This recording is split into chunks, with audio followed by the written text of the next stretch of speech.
Buenas tardes, profesora Brigitte.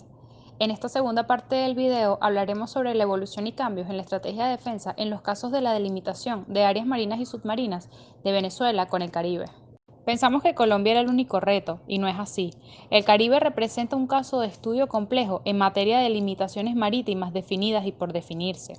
Por su mar patrimonial, limita con el mar territorial de Estados Unidos de América, que es Puerto Rico e Islas Vírgenes, el reino de los Países Bajos, que son Aruba, y Antillas Neerlandeses, que son Bonaire, Curazao, Saba y Santo Eustaquio, la República Dominicana, Francia, que es Guadalupe y Martinica, Trinidad y Tobago, Colombia, San Cristóbal y Nieves, el Reino Unido, Dominica, Santa Lucía, San Vicente y las Granadinas, Granada y Guyana.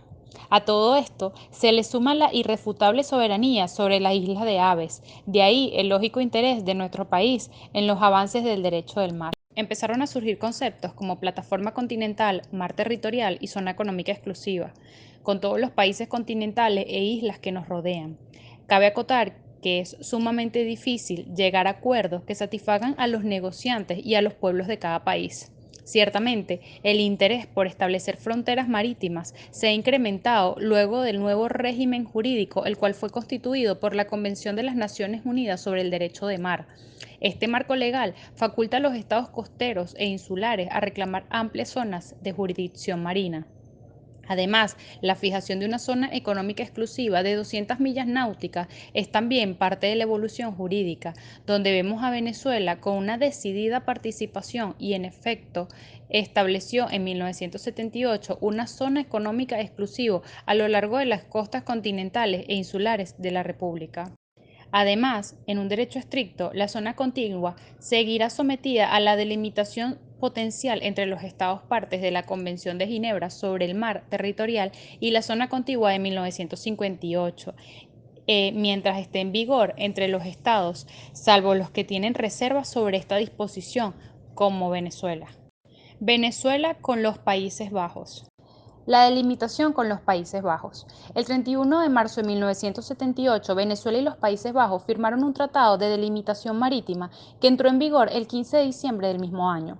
El tratado tenía por objeto deslindar la plataforma continental y la zona económica exclusiva de Venezuela y de las Antillas Neerlandesas, que se encuentran en una relación de oposición frente a la masa continental venezolana. Posteriormente a la firma del tratado, el Estatuto Legal de Aruba evolucionó hacia un mayor grado de autonomía administrativa respecto del Reino de los Países Bajos, razón por la cual es necesario distinguirla del resto de las Antillas neerlandesas. La delimitación comporta 4 sectores y se aplica en 2 áreas separadas, mayor y menor. El primer sector del área mayor se sitúa entre las 3 islas neerlandesas de Aruba, Bonaire y Curazao y el territorio continental venezolano. La distancia promedio entre las islas y el continente es de 30 millas. La profundidad del área desciende de los 500 metros a lo largo de la costa venezolana hasta 4.000 metros en el último punto. El segundo sector opone a las islas neerlandesas con el Golfo de Venezuela, quedando expresamente reservados los derechos de Venezuela sobre el Golfo homónimo. En tanto que el tercero, siempre en el área mayor, hace de divisorio lateral entre Bonaire y el archipiélago de las Aves, continuando hasta el eje horizontal del Caribe y construyendo de esta manera la forma de una U con laterales inclinados. En cuanto al área menor, constituida por el cuarto sector de la delimitación, la misma se sitúa entre las islas neerlandesas de Saba y Santo Eustaquio y las islas venezolanas de Aves, a lo largo de las cuales la profundidad varía entre 1.000 y los 2.000 metros. En el acuerdo se adoptaron los principios equitativos que resultaron en un trazado no equidistante y en una línea mediana. Además de la plataforma continental y la zona económica exclusiva, el tratado deslinda los respectivos mares territoriales de cada parte. Los sectores laterales coinciden con la delimitación acordada con la República Dominicana y con los Estados Unidos en las áreas correspondientes. La línea de limitación es la línea única tanto para la plataforma continental como para la zona económica exclusiva. En el acuerdo se adoptó el principio de la unidad de yacimiento, lo cual significa que En caso de existencia de un yacimiento de petróleo, gas u otros minerales que se extienden a lo largo de la línea de delimitación, las partes acordaron su explotación en términos concordantes y se repartirán equitativamente los beneficios. La delimitación con los Estados Unidos de América. El 28 de marzo de 1978, los Estados Unidos de América y Venezuela firmaron un tratado de delimitación marítima que entró en vigor el 24 de noviembre de 1980. El acuerdo se refería a zonas bajo jurisdicción de las partes, sin entrar a definir el estatuto legal de dichas zonas. La situación de las costas era de oposición frontal, puesto que la delimitación se situaba entre Puerto Rico y las Islas Vírgenes por una parte y las Islas Venezolanas por la otra. El territorio norteamericano se encuentra separado a una distancia de 350 millas aproximadamente de las islas venezolanas que fueron tomadas como referencia. Se reconoció efecto pleno a las Islas de Aves, situadas a gran distancia de las costas venezolanas. La zona delimitada cuenta con una profundidad que varía de 3.000 a 4.000 metros. Los principios de delimitación adoptados fueron precisos y equitativos, lo que en este caso en particular resultó en una línea media modificada. Como la mayor parte de los acuerdos suscritos por los Estados Unidos, este texto declara establecer la frontera marítima entre las partes y se reserva su posición relativa a los derechos soberanos o a la jurisdicción sobre las aguas, el suelo y el subsuelo marino. Los Estados Unidos han sido celosos guardianes de la libertad de navegación y desconfían, por lo tanto, de cualquier intento de territorialización marítima. Tanto los Estados Unidos como Venezuela son partidarios de la aplicación de los principios equitativos, tal como se indica en el preámbulo del acuerdo. La delimitación con la República Dominicana. El 3 de marzo de 1979, Venezuela y la República Dominicana firmaron un tratado de delimitación que entró en vigor el 15 de enero de 1982. El objeto del acuerdo se refería a la plataforma continental, zona económica exclusiva y zonas bajo jurisdicción de las partes, definidas por una línea única entre costas opuestas. Ambas partes acordaron aplicar principios equitativos que, en virtud de la configuración de las costas respectivas, resultó en una línea mediana. La distancia entre las costas es de 335 millas aproximadamente y la profundidad de la zona varía entre 2.000 y 4.000 metros. La presencia de las Antillas neerlandesas impuso una irrupción de la línea de delimitación.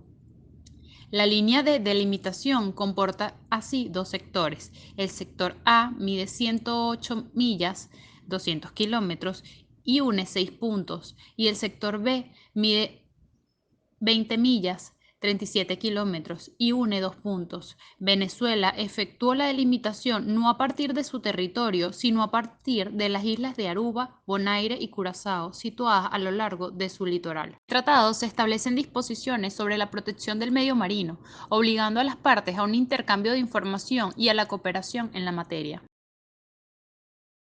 El 17 de julio de 1980, Venezuela y Francia celebraron un tratado de delimitación que entró en vigor el 28 de enero de 1983. Su objeto era definir los límites de la zona económica exclusiva entre las partes en un área de costas opuestas. Aplicando los principios equitativos, se logró una delimitación original que no es la equidistancia.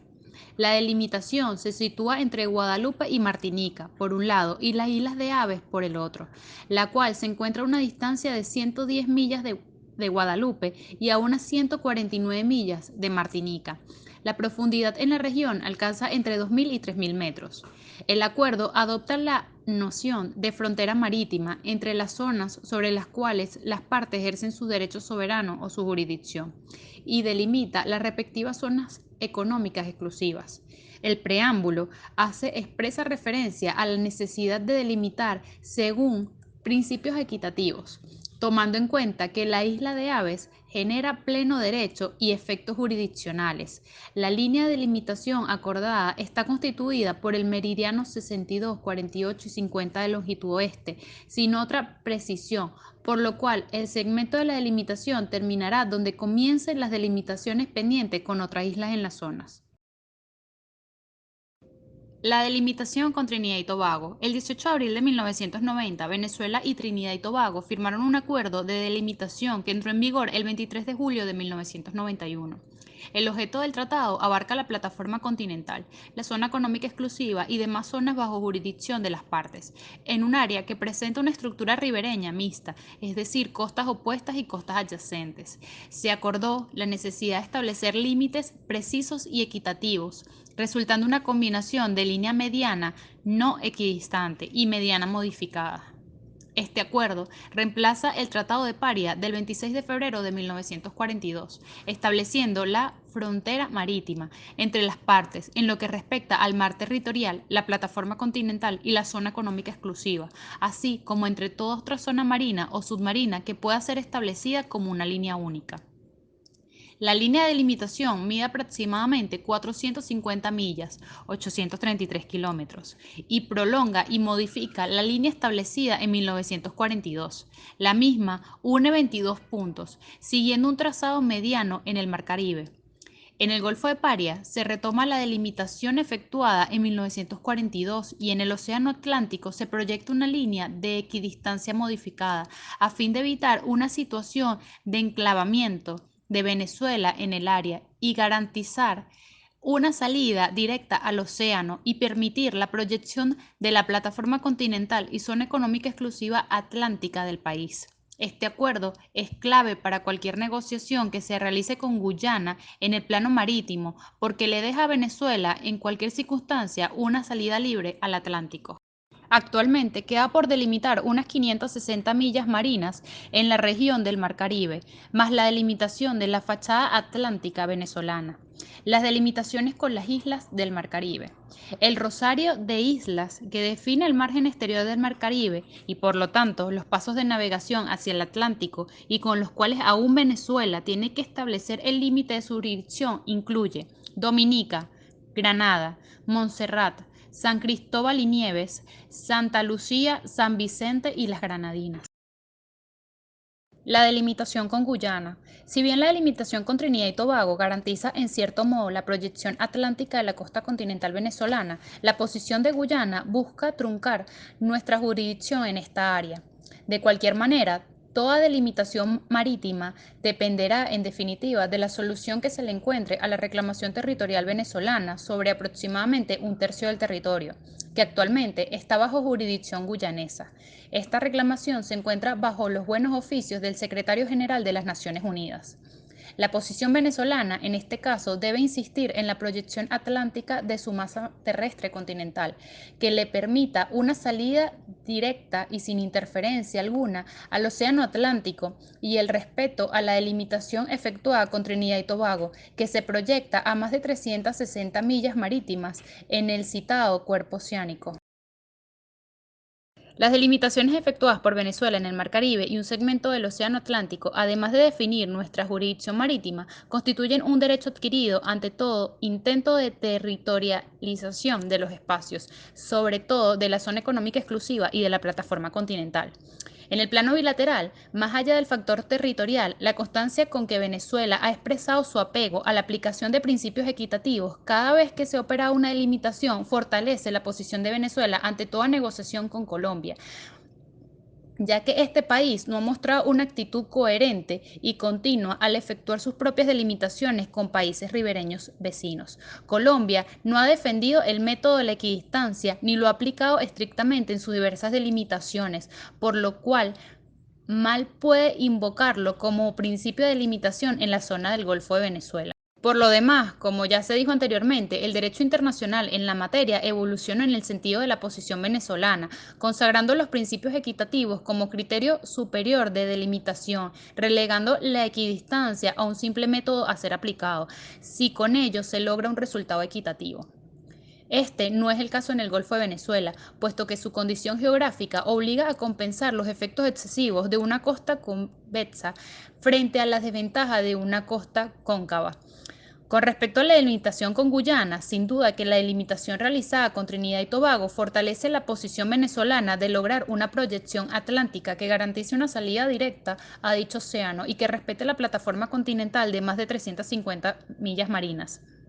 En el plano caribeño se ha consagrado a Venezuela como el país ribereño con la zona económica exclusiva más importante del cuenco, tanto por su extensión como por su ubicación en el centro geopolítico de la misma, así como el valor de isla de aves. Venezuela es, pues, un factor determinante no solo en el plano político y económico de la región, sino que es igualmente un pivote fundamental en materia de seguridad y conservación del Mar Caribe en su totalidad. En el marco mundial se presenta una dicotomía respecto a la situación de Venezuela ante el sistema jurídico de derecho del mar.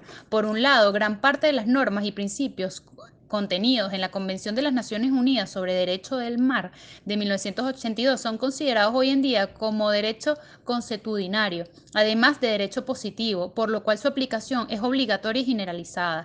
Además de ello, ya desde el año 1978, el país ha ido incorporando las nuevas instituciones del derecho de mar en su legislación nacional, razón por la cual dicha legislación es aplicable. Profesora Brigitte, he finalizado el segundo video. Espero sea de su agrado y que se haya entendido mi explicación. Muchas gracias.